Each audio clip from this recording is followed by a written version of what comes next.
Allison Avita.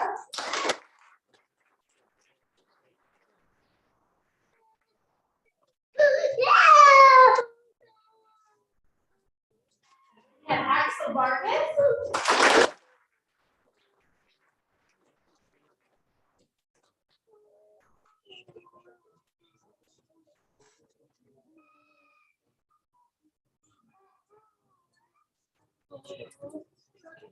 And the last one we're celebrating tonight is very, very special. I've been working with her since she was at Cherry in our pre-K classes. So we're honoring her tonight, not because she just went to meet, she actually mastered the grade level. So she went all the way from green to yellow, I'm sorry, from red to yellow to green to blue. So we're super proud of Miss Ellie Thompson.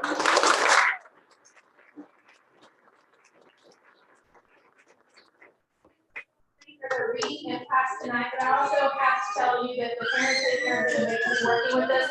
Some of these parents beat me to the parking lot at 7 in the morning for tutorials. They've gone above and beyond to work with us. So I just want to give a round of applause for it.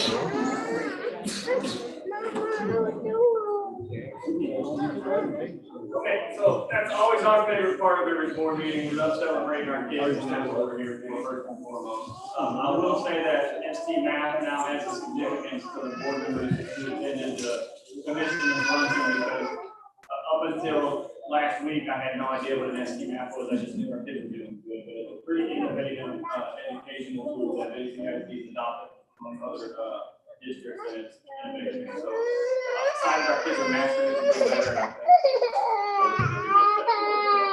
We'll pause here if you guys want to leave. We're done with celebration of excellence. And we'll take your thank you guys for coming.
Okay,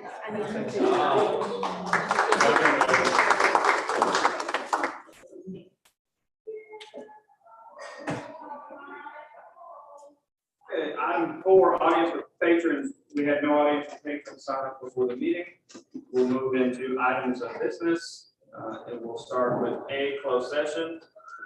Consultation with legal counsel regarding anticipated amendment to the appraised value limitation agreement with Rome America LLC number 1483 and appraised value limitation application by Evergreen Energy LLC, solar generating facility, and Peyton Creek 2, wind generating facility under Chapter 313 Texas Code, and related matters, including proposed policy revisions. Texas Government Code Section 551.071, 551.087, and 551.129. We'll also take item 6 in closed session at the same time. Personnel matters, if necessary, may be taken in closed session pursuant to Texas Government Code 551.074. Deliberate appointment, evaluation, reassignment, duties, discipline, or dismissal of a public officer or employee. And so it is 6:13, and we will enter closed session.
we are now back in open session at 7:19. So we have item B, possible action on the revised policy CCGB local. Is there a motion to be made on item B?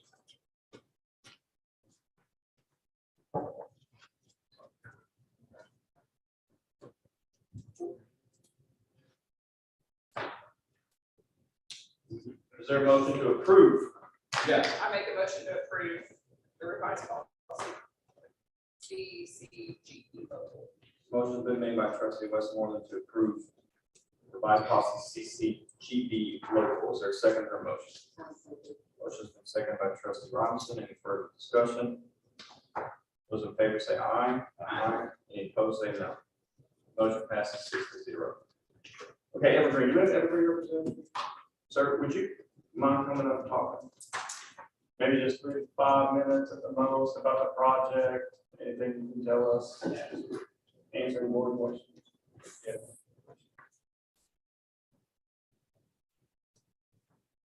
Good evening, Dr. Scott, members of the board. Thank you for having us out.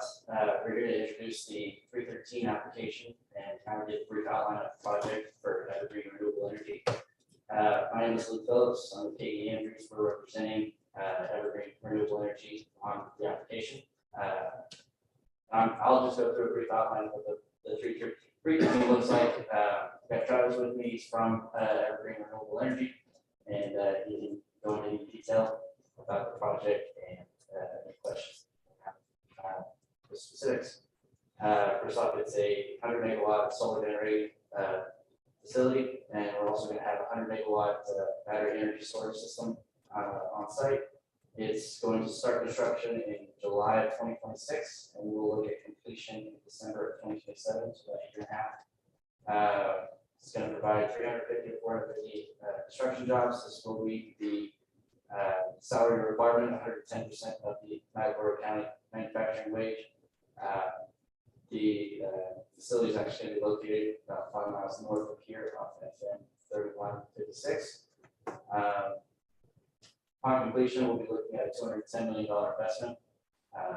With the value limitation, we'll be seeking a $30 million value limitation on the M&O. The INS will remain unaffected. With that, we'll turn it over to Travis. Excellent. Good evening. My name is Travis Gregg. I'm a developer for Current Energy, based out of Boston. I'm happy to go through the project itself, the land it's located on, and then answer any questions you may have about solar in general. Like Luke said, the project's about 5 miles from here, pretty close. About a 10-minute drive northeast of here. It's based, I think the project in the whole is located north of Golden Avenue, I believe. We have 2 landowners in a purchase option for this property. One, the main landowner, is about 740 acres under purchase option, where the bulk of the solar facility will be built. We're also in a purchase option with an additional 60 to 70 acres on the western portion to give us access to the 138s, so the Gill substation owned by AP, which is critical for these solar projects because these site needs are located to substations of particular voltage that can handle the injection capacity or that can take on the capacity for a project, which makes it, this location ideal, which will enable room at that substation to tie our project into. The project's going through the interconnection process, which as a developer is kind of a long lead item for the project in general, so through that process. In this case, it's with AEP. The site is flat, open. There's some historically old oil gas that will work around this whole footprint. I think one of the main aspects of the project in general is it's really close to the city. We've recurrence plenty of experience dealing with that, going through the building permit process with counties, in this case, Matagorda County. I think in general for this project, there are some residents on the southern edge that we would leave a lot of the existing vegetative in place now as we shed residents there, also bolster that. So any concerns they have, we'll work through that with them. It's a pretty early stage process. We've teed up some negotiations with Matagorda County to go through that process, which we will do in a couple months. But in general, it's a great site for solar. We're also in the interconnection process. Intend to break ground on this until 2026. In general, I think for solar projects, we'll later on in the couple years, we'll establish an EPC, will help build the project, they'll be instrumental in hiring locally for those construction jobs. We emphasize on the job fairs that we do locally to hire, the bulk of the couple hundreds for construction. As a project this size would probably take on about one permanent job. It could get to 3, but we're safe to say it'd be at least 1. But in terms of sourcing locally for kind of rudimentary equipment for projects, that's also a key to the contractor comes in on locally supply. So I'm happy to answer your questions about solar in general. Recurrent's got a really big footprint within ERCOT in Texas. Any questions, concerns about solar? I know you guys have had 313 come through the year, but I'm happy to answer questions about the technology or the site itself. So it's obviously solar panels and batteries, not a lot of noise making. No noise. Machinery or anything. No, it's the batteries in general don't make any noise. They're just kind of like no more noise than a regular substation. The panels don't make any noise. Inverters, which this product would have probably about 32 inverters or so. I mean, they make them low, but nothing more than a substation. Are they visible from real far back? I mean, are they pretty low to the ground or? The panels? Yeah, they're pretty low to the ground. These would be on a tracking system, so they would kind of flow with the sun, but probably if you call it a peak. What windstorm rating do they have? That's a good question. That's one that will, being so close to the coast, it's, I don't recall the exact wind rate, but you know, obviously the one required for this part of Texas. It's something that we work with our EPC contractor on securing that. We'll go through the proper requirements to make sure that we've worked on several other projects located close to the coast, so we've got experience with that. I know it's a key thing that locals point out for good reason. Going to be looking up presentations where there's not reflection on the solar panels and people's windows, houses. Yeah, so that's there's no rezoning for this project. Mostly for there will be a process in 2030. We'll go through working with the community if there's any concerns about the layout of this site. We do expect for people to attend that, especially ones that are located on the southern edge, because that's going to be kind of a key area that we'll move on to make sure there's no concerns. They may require a pretty extensive bolstering of the vegetative buffer on the south to make sure that doesn't happen. But that's really normal for these projects to make sure that view shed concerns are addressed. But there wouldn't be, I wouldn't expect there to be a major reflection of being accessible by the road. What happens? So the solar panel only has a fixed time frame, how good it's useful or how good it makes sense to have it out there because the return is diminishing. Whenever that solar panel is either broke or whatever, 10 years, what happened? Y'all take it out, y'all put another one in? Yeah, well, the panels for this product will have a 40-year life, so they will last that long. Occasionally, there's always spares on site in case there's nothing over next to the rockets. The panels, they do have a 40-year life. Obviously, the technology is so good that there may be 20 years on the road where it makes sense to replace these with a higher wattage model. Just because the technology is, like 5 years ago, the wattage of panels is probably about 40% more efficient. Right. Like it's just we would look at down the road if it makes sense to do that, but these would be on the ground in 40 years. This is a 4-year useful life. So what happens in 40 years? They'll just stay there. We'll have, since these are within our purchase option for landowners, will require to leave the land as is.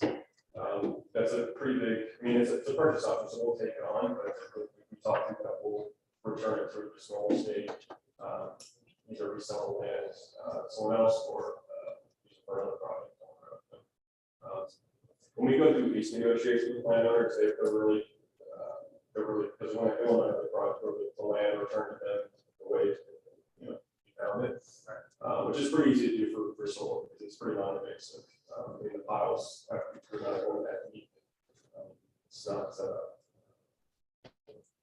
that nature, and that, there's no tree clearing related to this property. We're much grading required, it's already flat, so it's, I imagine that if we were to leave the site or sell the site before years on the road, then, you know, it's virtual.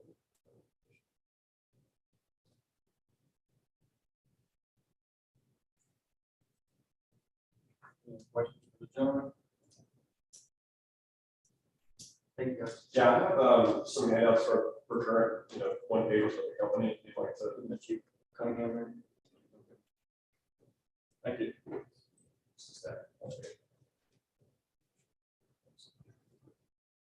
Okay, item C, possible action to consider praise value limitation application by Evergreen Energy LLC related to a plain solar powered electric generating facility in Chapter 313 Texas Code, including a request for waiver of the qualifying job creation. I move to approve consideration Chapter 313 application by Evergreen Renewable and to waive the job creation requirement along with authorizing the superintendent to process the application and decide appropriate extensions or application extensions as warranted. Is there a second to the motion? Second. Motion's been seconded by trustee Murray. Any further discussion?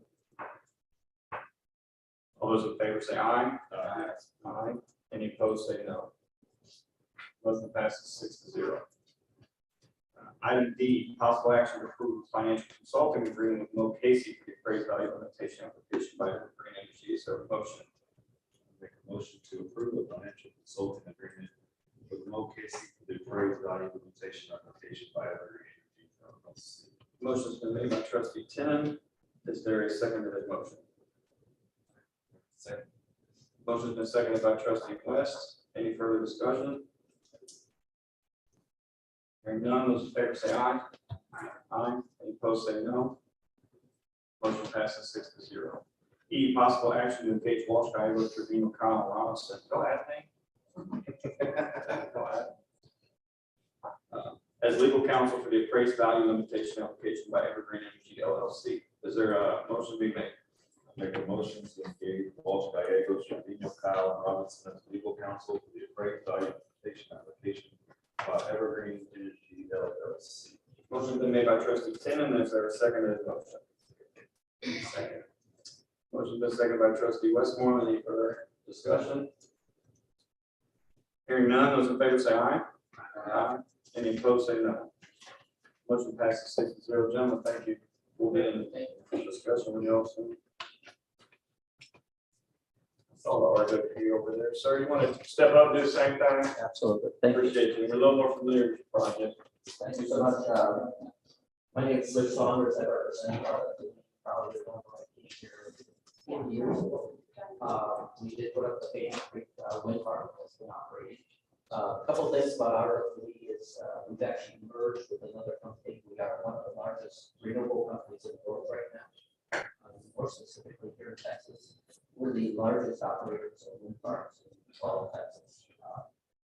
It's roughly 23 or 24 plants. We have 9 along the coast. Most interesting, of course, is Baby Creek. It was actually the best performing wind farm in all of Texas during the winter storm. It was by far the best. And so what that encouraged us is to look for a second phase in here itself. Where you would see it is we leased land both to the north and south of the existing project. So it's basically an expansion of this current. The old project is 151 megawatt project that's located at home Bay City. This new project is between Bay City and Van Fleck. It's a bigger project, 240 megawatts. So tax base total is probably $270 million. My guess is about 140, slightly over 50% would end up in Bay City as we currently see tax base. Timing. Our goal has always been to build this as soon as possible. There are some supply chain issues and let's see, some raw material issues that have entered, not just some solar, everything in our business. But our intent continues to be to see construction by the end of this year or the next year. Totally on the books by the end of 2022. Again, we just built 2 projects in South of Duke, one Woodsboro, another one by Sidney, and both of them were made by one year. Can't promise you that it will be on the books, but what I can tell you is the 313 that you gave us on paper was the deciding factor. That's the whole part here. In our company, we have a lot of competition for investment dollars. And luckily, when you guys supported us, that was actually the final number that was necessary in our economic model to actually build the project. We do believe it's the same thing. Even though it's going to be 240 megawatts versus 150, you'll find that there'll be very few more turbines, so it's a greater capacity, much more efficient plant. But the reality is, you won't see many more turbines. They just have bigger capacity or generation capacity. We will be using the same old net facility, and but adding staff to take over from the new turbines. And you probably know, I'm sure you know, that we try to hire locally for construction, 250, 300 jobs. We will do the same thing that we told you last time. We've been very lucky in hiring from the local area for our perfect jobs. For us, it's very important to hire from the local area. We spend about $125,000 to $150,000 per person of our technicians getting them on our standards. And if you don't want to live here, it's been close. We want people from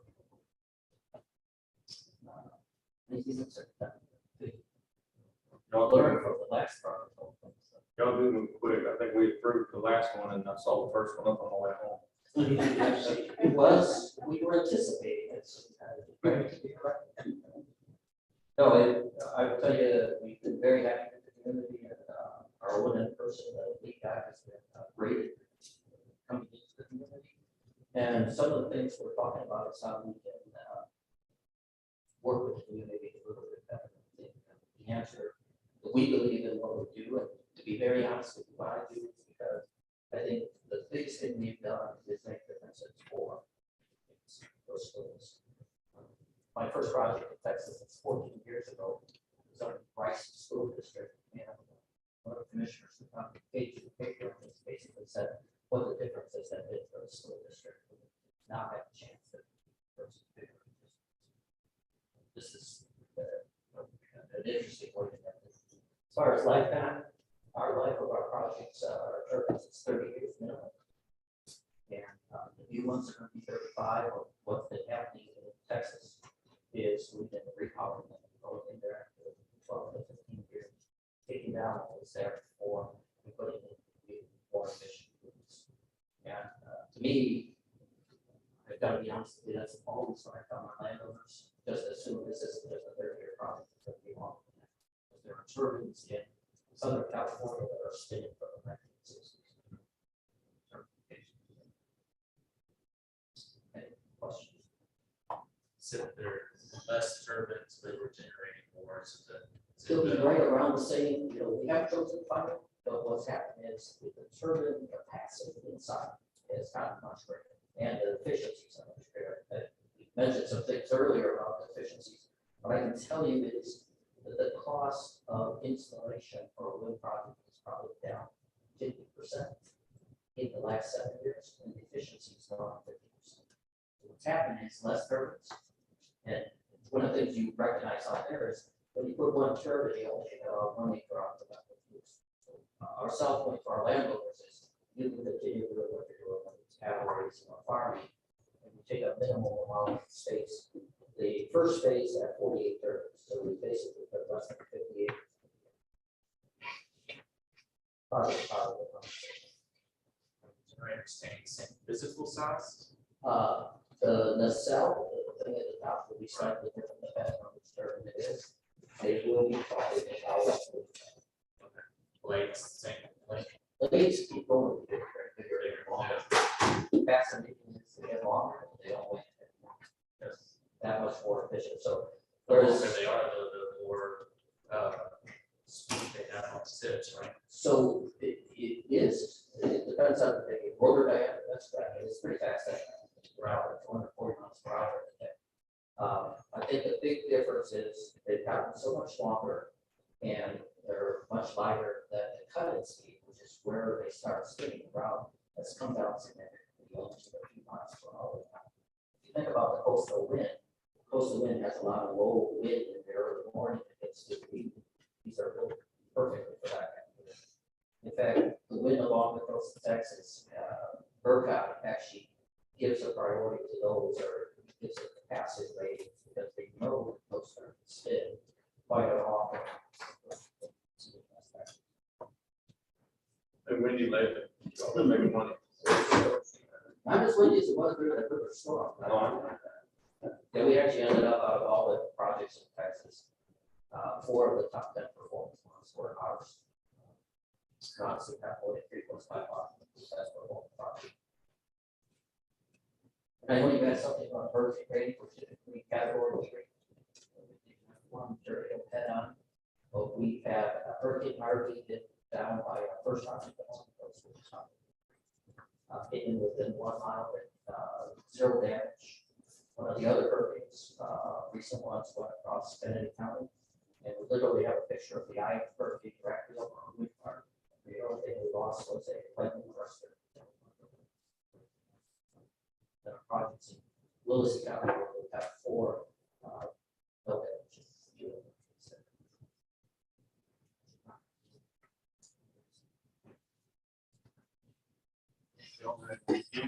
Next year. So I've only done this for 20 years, and it wasn't a hurricane, it was a downdraft, and it was a sudden event. What our guys in the ops building said is also they saw 90 miles per hour winds out of instantly across the board. Instantly. We'll probably notice they're out there with that. Quick as we can get it there. Any questions from the gentlemen? Item F, possible action to consider praise value limitation application by Peyton Creek 2 for wind generated facility under Chapter 313 Texas Code, including the request for waiver of qualifying job operational requirement. I move to approve for the consideration of the Chapter 313 application for Peyton Creek project. The waiver job creation required, along with authorizing the superintendent to process the application and decide application extensions as warranted. Made motion, is there a second to the motion? Motion has been seconded by trustee Tenon. Any further discussion? Hearing none. All those in favor say aye. Aye. Any opposed say no. Item G, a motion passes 6-0. Item G, possible action to approve a financial consulting agreement with Mo Casey. Is there a motion to be made? Move to approve a financial consulting agreement with Mo Casey for the praise value limitation application by Peyton Creek 2. Motion has been made by trustee Tenon. Is there a second to the motion? Second. Motion has been seconded by trustee Murray. Is there any further discussion? Hearing none, all those in favor say aye. Aye. Any opposed say no. Motion passes 6-0. Item H, possible action to engage Walsh Guygo, Trevino, Kyle, and Robinson as legal counsel for the appraised value limitation application by Peyton Creek 2. Is there a motion to be made? I move to engage Walsh Gallegos, Trevino, Kyle, Robinson as legal counsel for the appraised value limitation application by Peyton Creek 2. Motion been made by trustee Tenon. Is there a second in the motion? Second. Motion been seconded by trustee West. Any further discussion? All those in favor say aye. Aye. Any opposed say no. Motion passes 6-0. I, possible action on matters discussed in closed session. I move to authorize the superintendent to proceed as discussed in closed session regarding a possible amendment request by Roland America to the existing 313 agreement. Motion has been made. Is there a second to the motion? Second.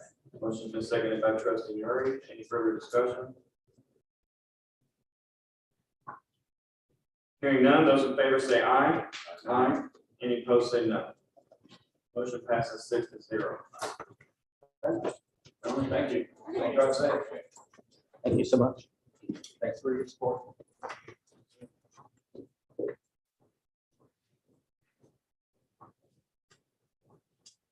Officer, thank you for your support tonight. Thank you. It's good to be with you all. Absolutely. Good to see you again. Okay, Jay, facility update. got you on this one? Surprisingly, I don't have much. The only update I have is Kingdom Auditorium passes inspections, so we'll be able to move forward with the renovations. And that was the mold inspections? Mainly the structural, I don't have the full mold assessment back yet, but I think we're good. Okay. Very good. Questions? Item K, approval of the consent agenda. So we're gonna pull items 4 and 5. Those aren't ready yet. Is there, I'll read through the rest of them. Is there anyone that anyone wants to pull before I read them all? Brett. 1, approval of the minutes of the previous meeting. A, regular board meeting, April 4th, 2022. B, budget workshop meeting, April 20th, 2022. 2, approval of the March financial report. 3, approval of the employment of personnel. 6, approval of the 2022-2023 instructional materials allotments and teach certification form. 7, approval of proclamation 2022 instructional materials recommended by Student Health Advisory Committee.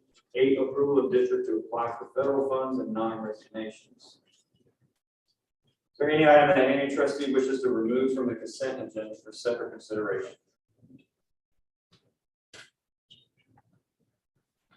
Hearing none, is there a motion to be made? Motion made by trustee Westmoreland to approve the consent agenda. Is there a second? Motion been seconded by trustee Robinson. Any further discussion? Any item trustee wishes to? Hearing none, all those in favor say aye. Aye. Any opposed say no. Motion passes 6-0. Josh, say so. Thank you again, Joe. Took 6 out of order. 7. Hey, we got the Lone Star governance pretty quick. I'm 7. Lone Star governance. Good evening. I have Tony. Yeah, I'm Have Master and Vince Legend.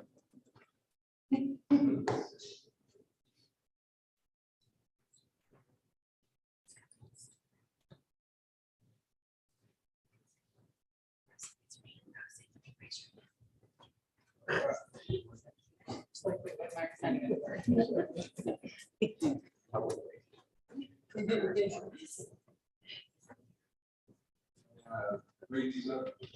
Yes.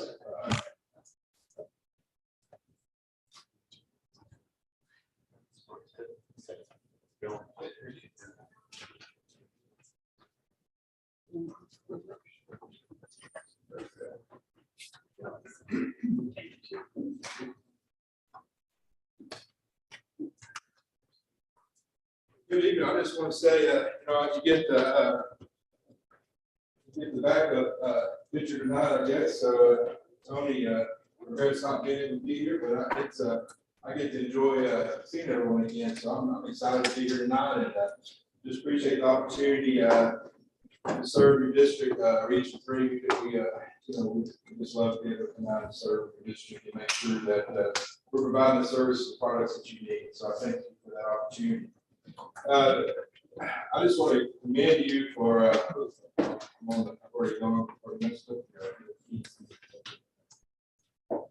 So had a great opportunity to come out and witness some of the great work that your school, your district is doing. I just want to appreciate Lisa Moya for helping us set up the commissioner. We got to come out and tour the school districts. And of course, Ms. Reyes, Ms. Wendell, tour their campuses and see some of the wonderful things you're doing. So it was rewarding for me to see that on site, and then come tonight and see some of the presentations from some of the students. And just want to say how proud and appreciative as you move through this LSG work. So it's certainly paying off. You just right at the tipping point. I mean, just looking at the numbers, preparing for tonight, I think y'all are making just a lot of progress. So I'm going to walk through some of our agenda for LSG. So item A is last month's student outcome minutes. I believe this was provided to you in your document. We had a total time of 207 minutes, which equated to 79 minutes for student outcome minutes, which is 38.16%. So you recall that we were trying to get to that 50% of our time is the maximum. What research tells us is really the critical amount of time that has the most impact or boosts the outcome. So that's what we're trying to achieve. At 38.6, you're well on the way. What is there any thoughts about ideas or things that might help us achieve that as we reflect? If we look and replay the video in our mind about replay the game tape. I mean, what are some things you can think of that would help us increase that number? Any thoughts? Any ideas on help us improve our minutes?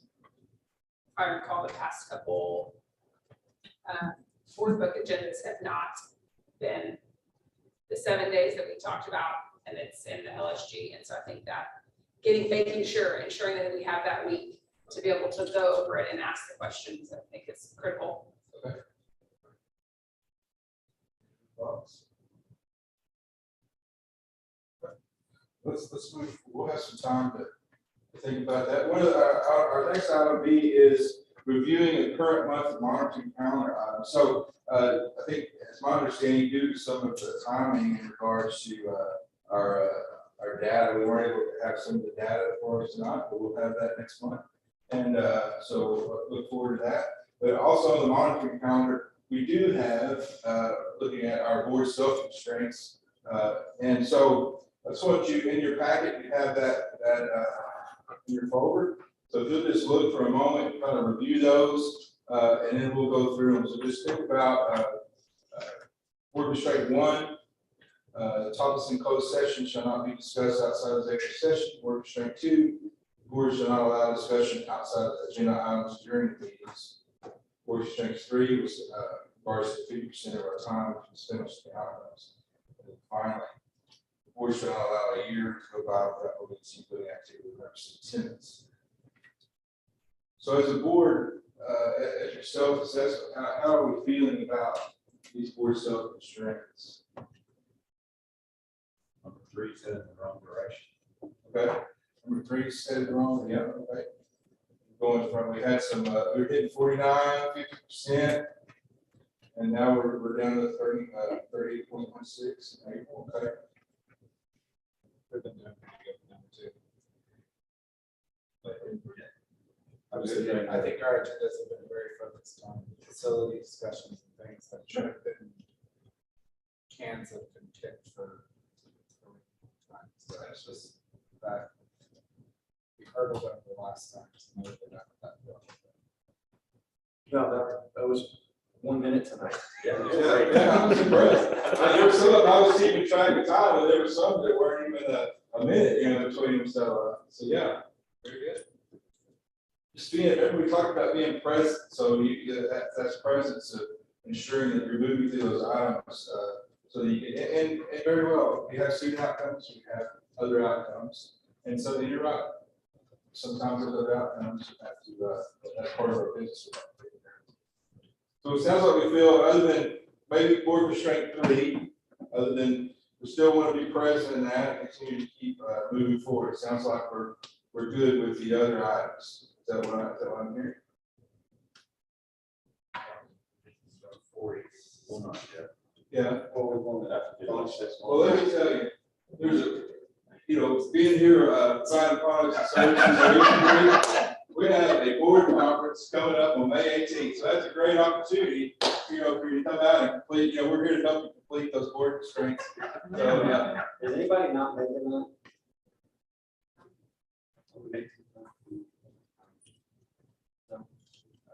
It's a Wednesday. We have till November to get that done. I think we did LSG in November. Okay, very good. Well, we're on track. As long as we know that, try to work toward it. So, review of current month monitoring calendar items, superintendent constraints. So, let's look through those. Superintendent constraint number 1 falls in just what we talked about. This is definitely one of the ones we just talked about. Is it mirrors the board self-constraint number 4. So we're working on that, as we just mentioned, and there's the reference to that board conference. Superintendent constraint number 2 Superintendent shall not allow the ADA to drop below 91%. So the ADA will improve from 91 to 94% by June 22.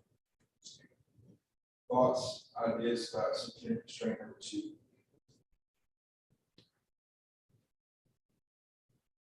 It went up and then it went down. Like Dr. Scott, you want to expand on what you're doing there?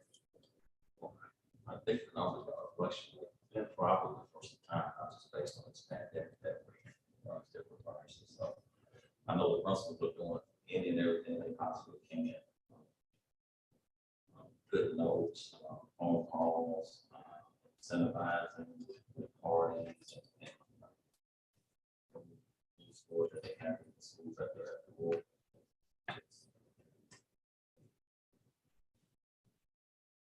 The commercial pandemic at this point. Okay.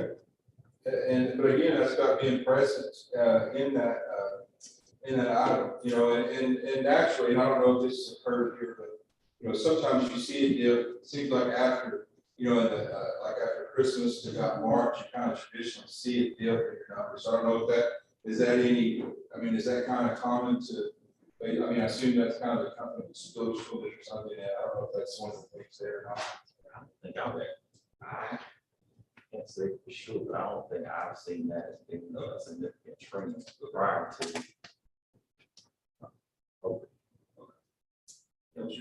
We're pretty decent in the springtime with attendance. Okay. Very good. Just making sure we're still in having those conversations, moving forward, and trying to hit that 94% mark. So sounds like you've got some things you're working on there. Superintendent instructor number 3 shall not allow a month to go by without visiting each campus during student activity or lunchtime. So what it says 2 times per week per campus. So we're on target with that. We're close with most of them. I can honestly say it may be averaging 2, but it's not. It hasn't been too in each of the. We're working on it.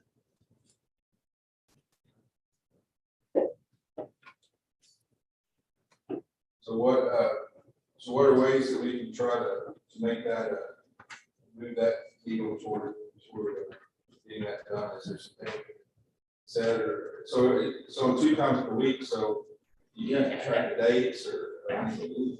I know April 19th you were on.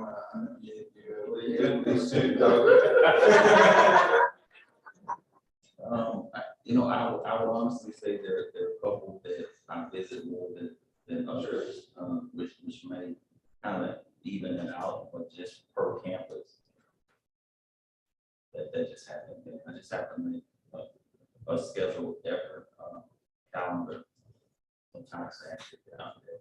Absolutely. Yeah, that's what I have. I have to calendar time, so that's what I have. That's it. Well, follow. Let me say follow the calendar. Oh, I mean, is there any activity that you enjoy going to as far as? Yeah, the track meets. Yeah. But traditionally, just walking the campus, not necessarily the events that celebration, but walking the campus with principals responding to their instruction. So you do that. That's what it looks like when you go on campus. You walk the hallways and see instructions. And typically, I mean, the principals and the teachers are comfortable enough to know that if I'm in the building, just kind of wandering around with the instruction. It's normal. Versus, the ego has made it. Right. Yeah. That's what you want. You want it to be where it's just part of the culture. Not be a distraction. Make sure that it's just continue as business as usual. Because you want to. I mean, that's what that authentic look and that ability to see the classroom. That's what you want to see. You want to see what happens on a daily basis. So that's good. Superintendent constraint number 4. Superintendent shall not allow the effective vacancy 15%. So that's, of course, that's a baseline. I haven't had an opportunity to collect that data yet. So I don't know, any report on that, anything you can progress and feel like we're going to be on target with that or thoughts? I honestly believe it's a pretty stable. And then, again, I would say stable based on longitudinal data that we actually have. Only time you have a significant, exodus of teachers who would be, typically when your coaching staff is changing. The numbers have been the same here, relatively for the past 20 years. Any other comments on superintendent constraints? One thing I would say for this constraint, and I kind of said before, an email about these massive raises and percentages that folks are giving across the state. You know, typically it ranges from 2 to 3. I've seen numbers up to 8% in raises, so that's going to definitely be a factor as we talk about retention and keeping our best and brightest. And just and some of those districts are really close, within an hour's drive. You've done a good job of catching up and passing a lot of districts. So these districts give 8%, ones that are behind, or are they ones No, these ones that are facing us already? I'm talking to like the account at this time. So that'll be something to bring to the board or recommendation. Only thing that I see, this maybe, under that 3.1 is maybe, include, you can try, I don't know if you come down to the specificity or start trying to put days that would help you move that forward. That might be, that's just one little, I'm just here all suggestions, because that's one thing that might be helpful. It would be helpful for me. But I understand your point, scheduling that, and I'm sure that's a priority, so something to work for. Any other thoughts? So I don't see was doing a little bit of a LSG training reminders. Tony said I had an hour and a half tonight to do this. We need minutes. So no, I won't spend a lot of time, but I just want to go through a couple of things just as a reminder. Student outcomes do not change until adult behaviors change. Which does have to change first? I do, right. So that so we only control our own actions, we only control our own choices. So we are the adult behaviors start with me, starts with myself. That's what we have to make sure that we change first. Now, what is this? Does this ring a bell? This visual here on the screen? What was that? What do you recall that to be when we had our training? You didn't see that picture when we had our training. It was a portion of it. Supposed to be a bicycle wheel. Somebody said something about a wagon or it's supposed to be a bicycle wheel. That's what the Google says it's a bicycle wheel. What do we talk about with a bicycle wheel? You don't recall? Maybe that we're all spokes in the wheel. Yeah, we're all spokes in the wheel. While that everything begins with me, we're spokes in the wheel. And remember, we talked about it's important in that wheel that it provides instructional integrity, the organizational integrity of that wheel. And as an independent person, as a team of 8, your independent role on a team of 8, when you loosen those spokes, it may, if you remember in the training, I'm weighing in at a good 275. So, it may only take one spoke for me. If I loosen that bicycle may be done. I may not, it's flat, it's already off ramp. But, for others, it may take 2 or 3 spokes before that happens.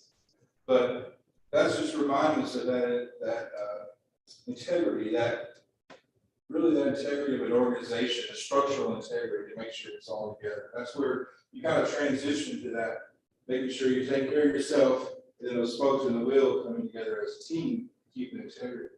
And that leads into, what our standard of integrity was to what I've allowed other people to expect of me, to the degree that I've allowed them to respect it, and by when I've allowed them to respect it. So that's what we just saw in some of the constraint work. We set those things down, as I say, we, Tony helped build that out with you. And those are things that, said we're going to do. These are things we say we're going to do. So therefore, if we've said we're going to do that to each other, and we're going to maintain that structural integrity, then we've got to make sure we do what we say. We've got to allow others to expect what we allow them to expect. And if we loosen those spokes, then that sometimes our standard of integrity will go down, and we're not able to complete the constraints or the items that we did.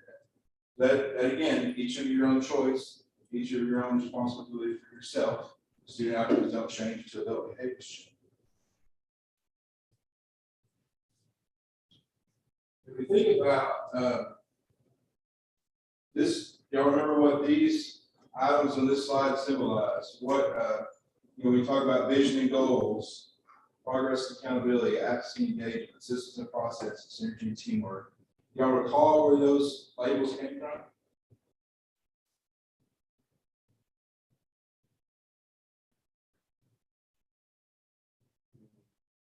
Where did those, what other document also uses those same labels? Tracker. Yeah, the tracker does. What other document by the State Board of Education has those same words in it? The framework? Yeah, framework for school board development. So the framework for school board development have 5 pillars. Those are vision and goals, systems and processes, synergy, teamwork, progress and accountability, accuracy, and engagement. Those come directly into that. And these are school board behaviors because we have our own behaviors. We say it starts with myself, it starts with I. But then when you talk about instructional integrity, we go toward these items that help as a system, make sure that we're doing what we do. And that is the integrity mission, as you mentioned. Peter Singy says that in order to move to a learning organization, you have to have that, in essence, have that integrity. You have to have that ability to talk with one another, have those conversations in order to build the systems in order for it to be successful and become a learning organization. Is it me or am I just getting hungry? I'm not used to being up this much. The stomach's kind of dry. If I'm hungry, what is if we think about this in systems, if I'm hungry at this point, what would the outcome that I would want to be? What would be my outcome? If I was looking at outcomes, thinking about Whataburger. Whataburger, okay. So that'd be an outcome, would be Whataburger. Okay. Any other thoughts? What is the outcome? If I'm hungry right now, peanut butter and jelly sandwich sounds pretty good. I don't know why that. I swear to eat the Reese's over here a while ago. I think that's. I'm sorry, I didn't mean to tell you. Let me think of that. But what is the outcome? If I am hungry, what is the outcome I'm seeking? Full food. Full, okay? To be not be hungry, to be full, to be satisfied. That is the outcome I see. So if I decide I want to, let's go with the peanut butter and jelly sandwich. So I want to have a peanut butter and jelly sandwich. The outcome is I want to feel full, I want to feel satisfied. What are my inputs that I have to have for a peanut butter and jelly sandwich? Peanut butter jelly, what else is it? Bread. Okay. Anything else? Right. Yeah. Or just use your finger. Do what? Drink. Yeah. Yeah. Choke. A plate. Okay. Very good. Yeah. So those are all inputs. So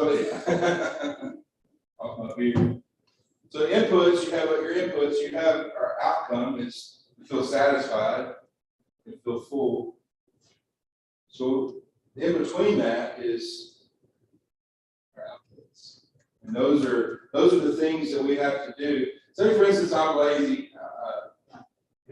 Maybe I am anyway, but let's pretend like I am. Say I'm lazy and I don't want to make a peanut butter sandwich.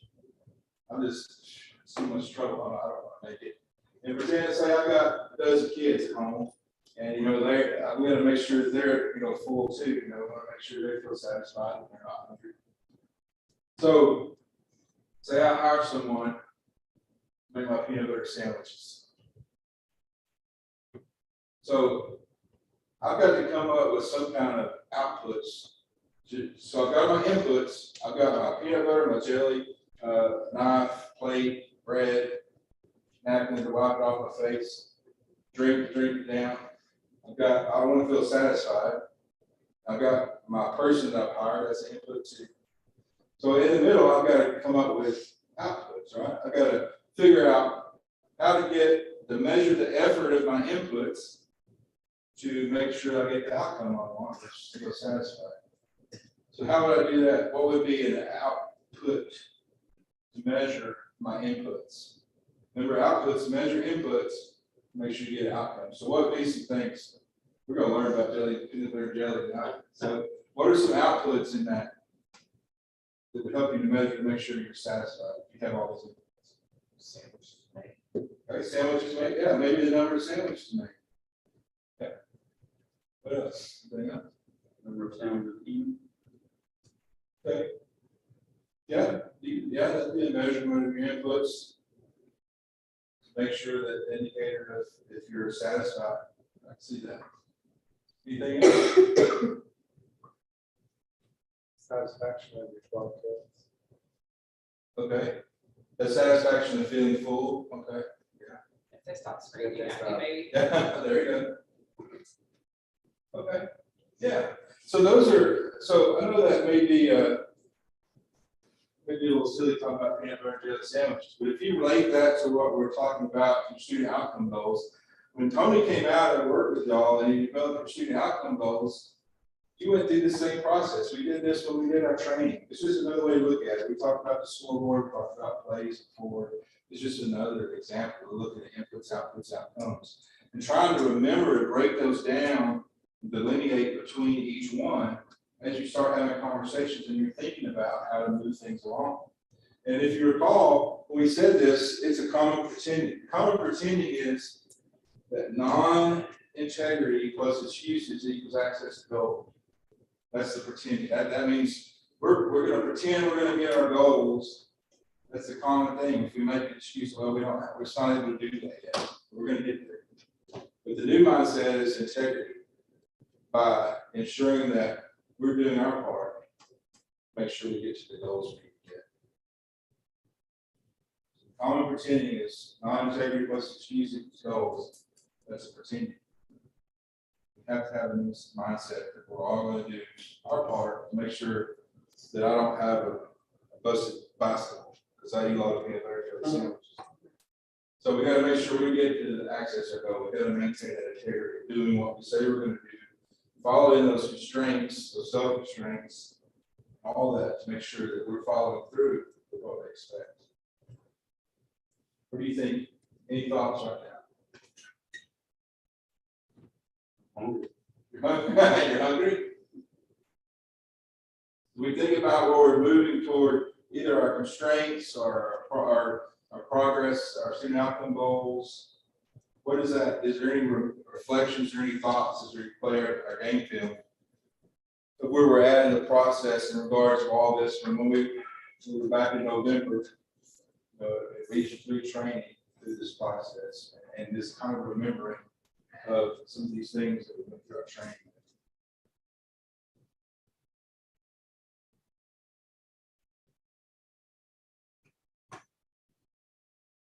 Looking just at the tracker that's in front of us and knowing where we're wanting to be and where we're headed. And knowing that there's board constraint 4, that we need to hold a team building with 100% attendance, and the advocacy and engagement. We need to have a plan. There needs to be some type of framework to go forward. We just keep saying, oh yeah, we'll do that. It'll never get there. And so I think to hold that integrity, there has to be some sort of plan to move forward and a goal to reach, or one that we're never going to get off of that 0 mark. Okay, great point, great reflection. We'll come back, hold that thought. Sorry, No, you're not. No, that's perfect. Any other reflection in the thoughts?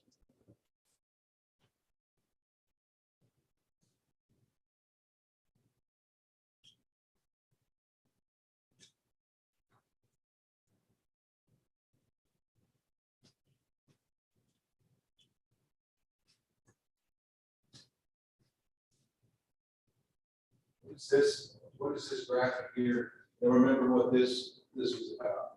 You'll remember, so if we're thinking about outcomes, inputs, outputs, and outcomes, where did those live in this diagram? Y'all recall when we did this portion?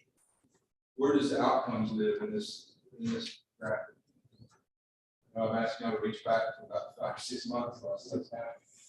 Where do outcomes live? Who is responsible? Who's the owner for outcomes? The board and superintendent. The board owns the outcomes in collaboration with the superintendent. How about inputs and outputs? Who owns inputs and outputs? Who owns the peanut butter and jelly or whatever? Who owns the inputs and outputs? Collaboration. Right. That is the outputs. When you develop your goal progress measures. Our shot went, this team, they talked about that, they brought that to y'all, approved that. Those are the outputs. Superintendents in charge of the staff, curriculum, and everything to make sure that we're moving in that's where everything lives. And we remember talking about push authority down, accountability raised up. That's why we have the monitoring calendar, that's why we have the progress measures, that's why we ask principals to come and report, which I hear Tony's very, as I've seen and witnessed it, but also bragging on all the principals about the work.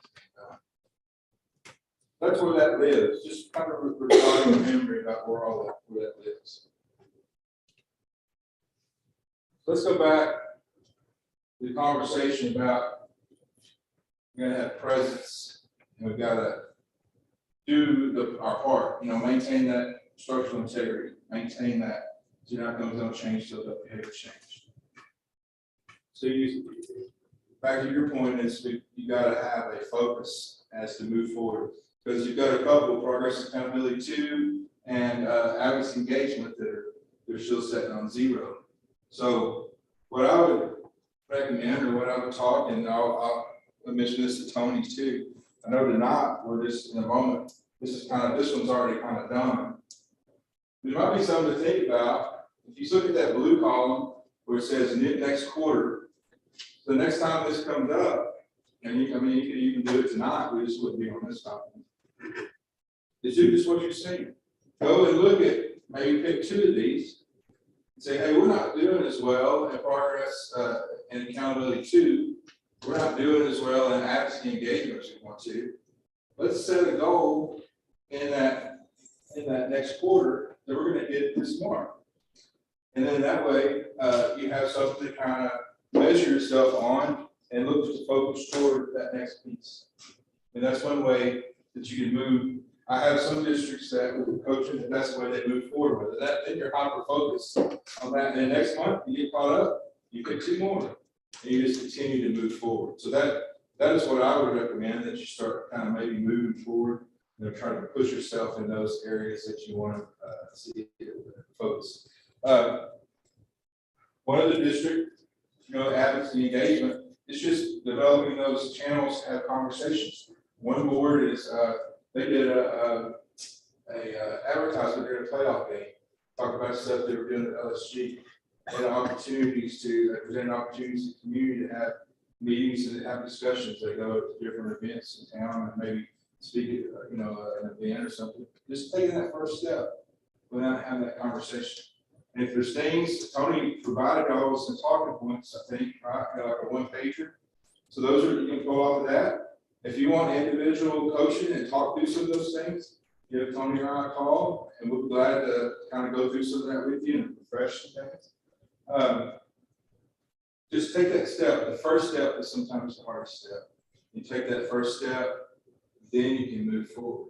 This one district I was talking about, they're doing videos now. They're putting videos out now from their board about things they're doing in LSG, and there's all those things. One of the things that we're talking about is starting to have a cooperative group with possibly a superintendent or president, and maybe all make a cohort of all. We've got about 8 districts now that are up in LSG, and then have a conversation and maybe having a lunch and learn thing where we come together and have some conversations about what's working, what's not working.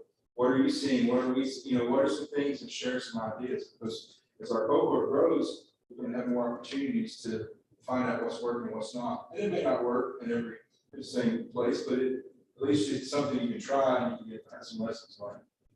That's some opportunities, maybe some ways to focus on.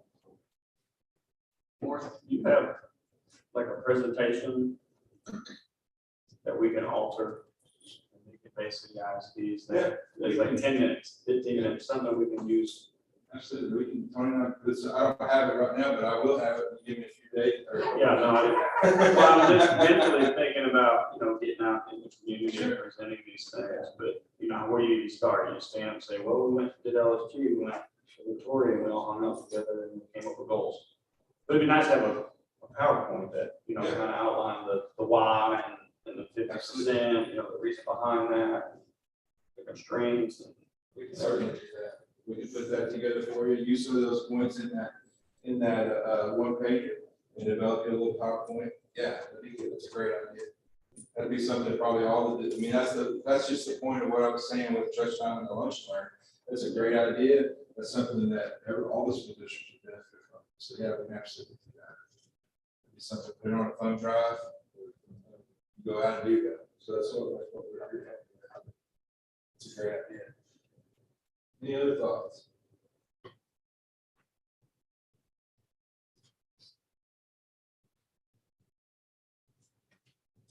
I think it's just, like I said, it's just that first step, and you do that, and you have that with you, and I'll even, can tell, maybe there's certain peanut butter jelly sandwiches, so I'll come out for lunch, and, be there when you're doing it, so, I'll just give you a call, if I'm free, I'll come out, if I can help you. I don't want to do it, but I'll be there to, support you when you make that first step.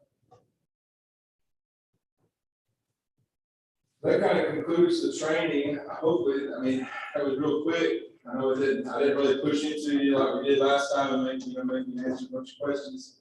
But hopefully that's just kind of a refresher, maybe to make you keep thinking about things. Just really got to break it back down. Don't forget about the inputs, outputs, outcomes is very important in the foundation of this work. Just don't forget about that. That gives you a way to, kind of put things in buckets so you can make sure you categorize it. Keep that in your mind. Any questions, anything, I can hope to answer the questions.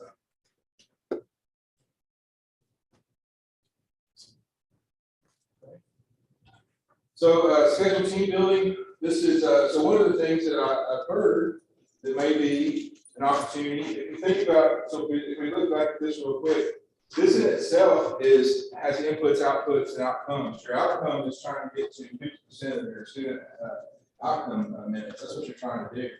And you got your inputs that go into it to try to help you with that. And then, of course, your outputs, like I was saying in that column.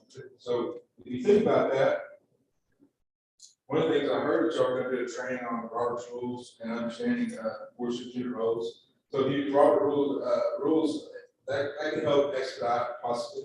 That may be a way to, that may be an input. So that can help you move toward that 50% of time. So these were the dates that Tony had said that he was available or supposed to come out and do this with y'all. So me pitch it during coming in. So I assume y'all know this making sense. Okay. So I don't know. These are some dates that he has available. We can either look at that tonight, or you can write those down and you can reach back to Tony, whatever the pleasure for. Well, that's difficult. We're gonna have an election in a week. Okay. So we're gonna have at least one new board. Okay. And there's 2 contested positions. Okay. And we can set the date and we could maybe change it later if we need to, or we can wait. That's totally up to y'all, whatever you want to do. These are just the dates he had available. So if you want to wait, send those to him. That's perfect. Maybe when they do the next planning meeting or something, we can have that. Those be scheduled that planning meeting and maybe that time. Are these evenings or are these daytime ones? Soon to be evenings. Okay. Maybe he'd come out here to do that. I understand. It really is just finding one that everybody's available. This, like I said, this is something we have to think about. Just if we can set a goal that the next planning meeting, if we can have something with Dr. Scott or where he can agree with Tony and we can plan that. I don't know when he usually did. It's usually what, a couple weeks that he does those. Yeah, no, it's short. Okay. We'll have it versus next week. I'll get these, well, these dates are on, I think this is on your.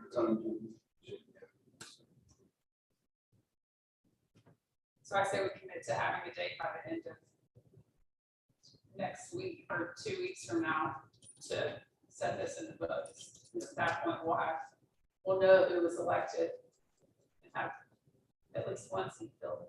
We could talk about it at the May 11th meeting that we came this folks swear and reorganize and then set a training date with that group of 7. Just send you, let's find out, let's see what dates you have available. The next thing was to, I had on the agenda here was to, do sign and approve quarterly tracker. I would usually take there's copies of those in your folder. If we can take one of them, or you can, I can get you have this one. But, should be not in there. We just need to turn one in, correct? Yeah, we just need to, so as we approve this, we just need to have everybody sign it, according to vote. I need to take that back to me, because, we're trying to get y'all to move forward. I mean, you're right there close, you're, what does that say, 56? But when you get to 60, you get on the lead board, you know, TEA, so that's, try to move towards so you get you on the lead board. But, that's, we need to have that another time too. And then, finally is, the next month will be your state testing. Again, I just want to say how much I appreciate the opportunity to be here. It's good to see all of you again. Hopefully we'll see some of you on the 18th. And just appreciate the opportunity to be here. Gosh, time is flown. I mean, it seemed like it was November, wasn't it? Now here we are in May. So, It was September, just Liberty Weekend. okay. I think it was Rice Festival. Yeah, it was right. We put everything in place. In November. Okay. Our fiscal evidence starts. Because they were following. Yes. Takes time to inform you faster. Right. 2 more months. That's all I have. If we get that approved. We're done. Just down there, I think we're all signed up. Do you need a motion, right? Yeah, we need I make a motion to approve quarterly progress tracker for LSG. Motion been made by trustee Westmoreland to approve the quarterly tracker for LSG. Was there a second or motion? Motion been seconded by trustee Robinson. Any further discussion? Then all those in favor say aye. Aye. Any opposed say no. Motion passes 6-0. There you go, sir. Thank you. Thank you so much. You think we got 50%? Does closed session count? You know, right? I think session is done for you. Hopefully. I was trying to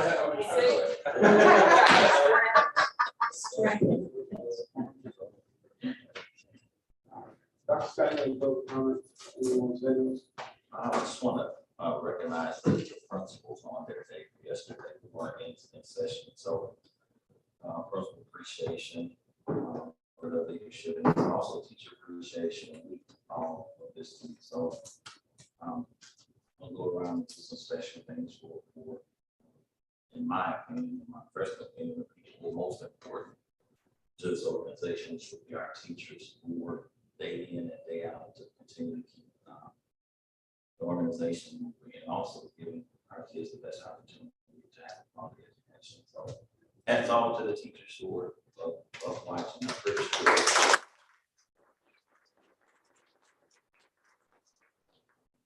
Kudos to our soccer team. I think we mentioned that last time. And no prices going to state for the 100 meters, 200 meters, and then the 4x100 boys are going as well.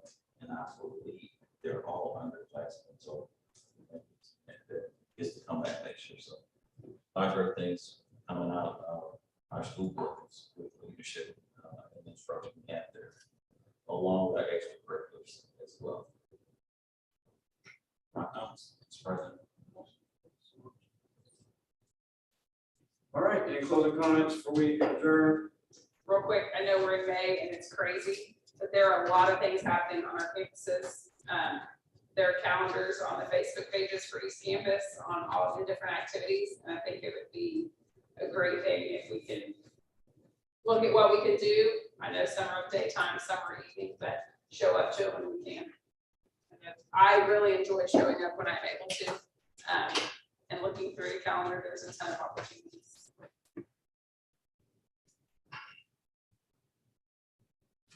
I agree.